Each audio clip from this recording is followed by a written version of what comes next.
Bonjour, Martin Séguin pour Parlons Bois. Aujourd'hui, je vous fais une petite démonstration de mon nouveau guide de coupe en cercle.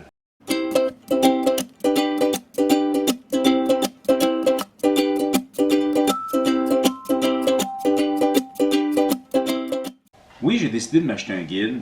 Par le passé, je m'en étais fait un pour une job particulière. Disons que c'est un petit peu difficile d'être flexible dans ses dimensions avec un gabarit comme ça. Il existe des plans que vous pouvez vous en faire vous-même. À vous de voir, ça se fait quand même assez facilement. Mais moi, je suis plus un utilisateur d'outils qu'un fabricant d'outils. Quand je me le fais, c'est en théorie parce que je suis plus ou moins capable de le trouver et de l'acheter. Surtout quand on regarde ce guide-là de Milescraft, en passant à Milescraft, j'ai quelques outils de eux. Normalement, c'est assez bien. Rapport qualité-prix, bien correct. On parle de entre 60 et 75 $ environ, dépendamment où vous allez le prendre. Il contient trois choses, ce guide-là. En fait, deux pour tourner en cercle, parce qu'il y a le petit guide qui fait de 1.5 à 12 pouces, ou si vous préférez de 3.8 à 30.5 cm. Il y a le grand guide, le plus long en fait, qui lui peut servir... bon, attendez un peu. Le petit peut servir à faire des cercles un peu comme ça. Bon, lui est un peu grand, mais pour l'intérieur, c'est bon. On peut faire des cercles comme celui-là. Et le grand, en fait, lorsqu'on va de 10 à 52 pouces, ou si vous préférez de 25 à 132 cm, mais là, c'est un peu un dessus de table. Donc, c'est ce que j'avais fait, moi, avec celui-là. C'était pour une table que je voulais couper en rond. Maintenant, avec l'autre, c'est beaucoup plus facile, avec le Milescraft, de s'ajuster, OK? Il existe deux versions. Une pour des fers à toupie de grosseur plus nord-américaine, 1/4 de pouce. Il existe la 8 mm. C'est juste le numéro de modèle qui change, à vérifier. Comme je mentionnais, ça vient avec les deux bidules pour soit les grands cercles ou les petits cercles et la base commune qui est partagée entre les deux. On le fixe sur le bon et ensuite, ça nous permet de faire les cercles des différentes dimensions. Ça vient également avec une base sur laquelle on installe le bidule dessus. Et ça nous permet de travailler à la toupie avec une base plus grande que ce qui vient normalement avec notre toupie. Il y a un manuel d'instruction qui vient avec.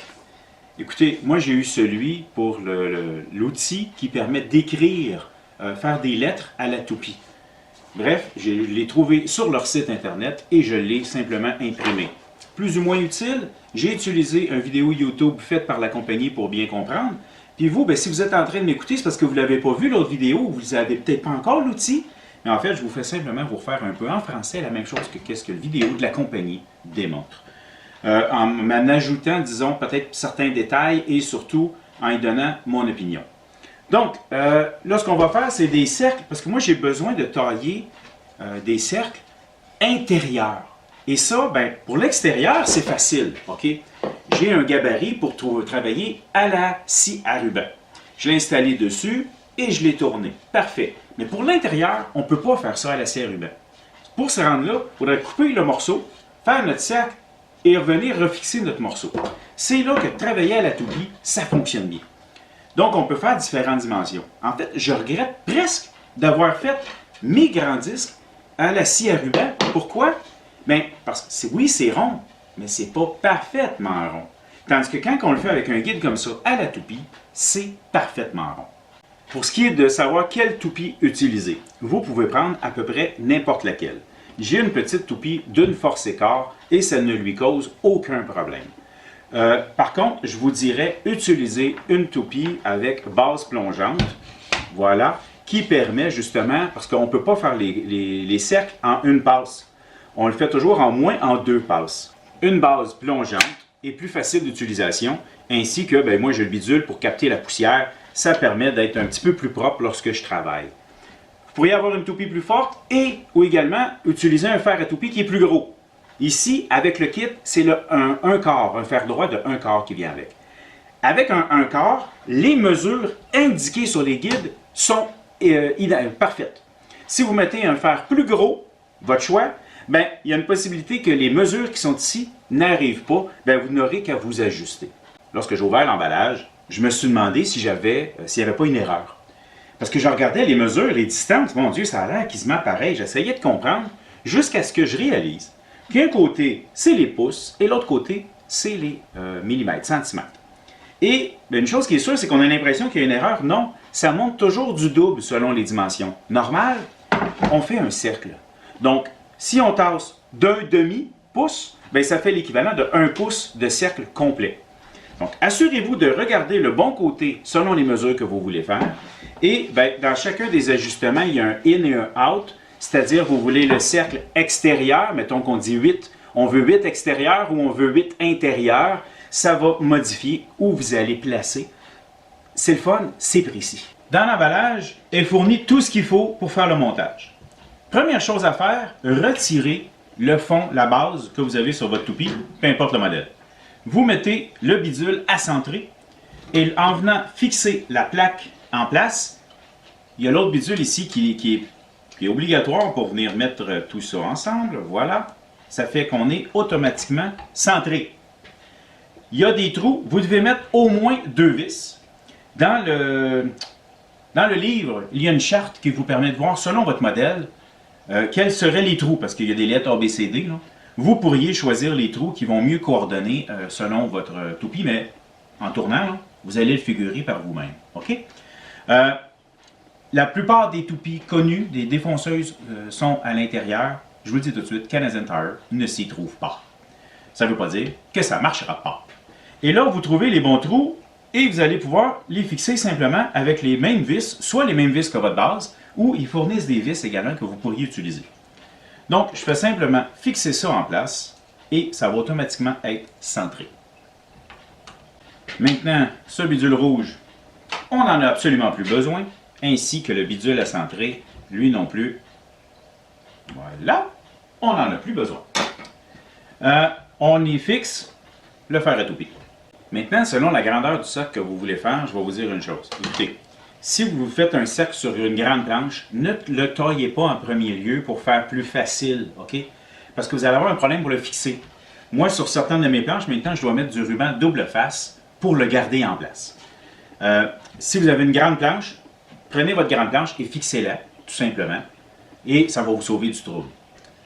Faites un trou, trouvez votre centre, prépercez et vous installez soit pour le grand guide, ce petit gabarit, qui en fait, il vient dans le centre ici.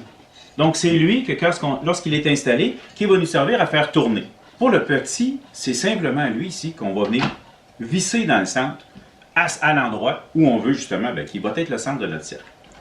Dans les deux cas, lorsque vous fixez ces gabarits-là au système ici, vérifiez, il y a un petit morceau de métal, il faut qu'il soit bien aligné.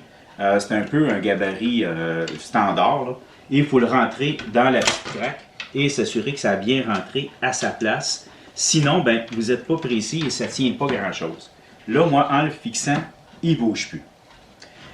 Ensuite, on fixe la toupie à sa place. Ça, c'est assez facile. OK? Il y a 3 petites lignes tout le tour. Vous enlignez les petites lignes avec ce que vous voyez. OK? Vous le descendez, vous le tournez et ici, là, il enclenche. Et voilà, ça tient à sa place. Donc maintenant, je peux m'en servir et je vais commencer ma coupe. Manufacturier recommande d'y aller 1/4 de pouce, 5-6 mm à la fois. Dans mon cas ici, j'ai une planche de 1/2, 2 passes, 12 mm. Je vais utiliser mes butées de ma toupie, justement, pour m'accoter dessus et y aller progressivement. Mais pour mes 2 shots, on y va tranquillement, on écoute le son, on n'essaye pas d'aller trop vite et ça va vous faire une belle coupe. Remarquez que je ne travaille pas directement sur mon établi parce que ma deuxième passe, je ferai un cercle dans mon établi. Mauvaise idée!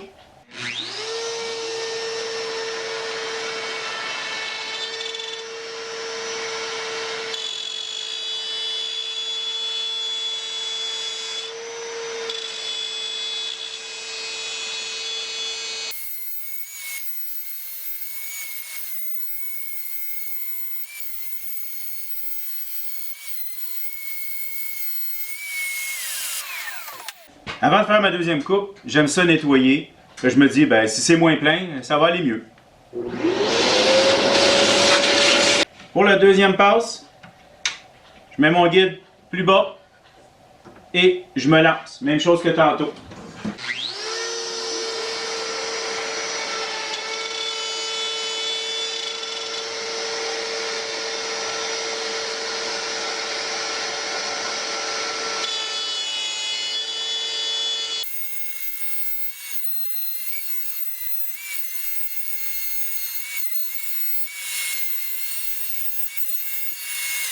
Un cul qui est tout fait, je l'ai même vu bouger. Voilà. Dépendamment de votre projet, ben peut-être que c'était ça que vous vouliez faire, mais ça peut aussi être ça que vous vouliez faire. Une roue, un petit cercle. Peu importe. Il suffit que j'enlève ma vis maintenant en plein centre et je vais automatiquement récupérer. Pour sortir le toupie, je pèse sur la clenche. Voilà, elle est enlevée. Voilà, il n'y a plus rien qui va toucher. Et en le reculant, je ne fais que enlever ma petite vis au centre. Il y en a une qui est fournie avec une mèche. C'est une toute petite vis qui fait la job. Mon problème, c'est que moi, j'avais déjà fait mes trous en plein centre. Donc, j'utilise maintenant une vis carrée un petit peu plus grosse. J'avais fait mes trous pour les tourner à la scie à ruban. Fait que voilà. Dépendamment du projet, on ne sait pas ce que vous voulez garder. Dans mon cas, c'est lui ici, tout simplement. Et voilà, c'est comment utiliser le petit guide à couper des cercles. Celui-là va très bien. Il en existe probablement d'autres sur le marché. À vous de voir. Mais moi, j'aime ça. Fait que sur ce, j'espère que vous avez apprécié.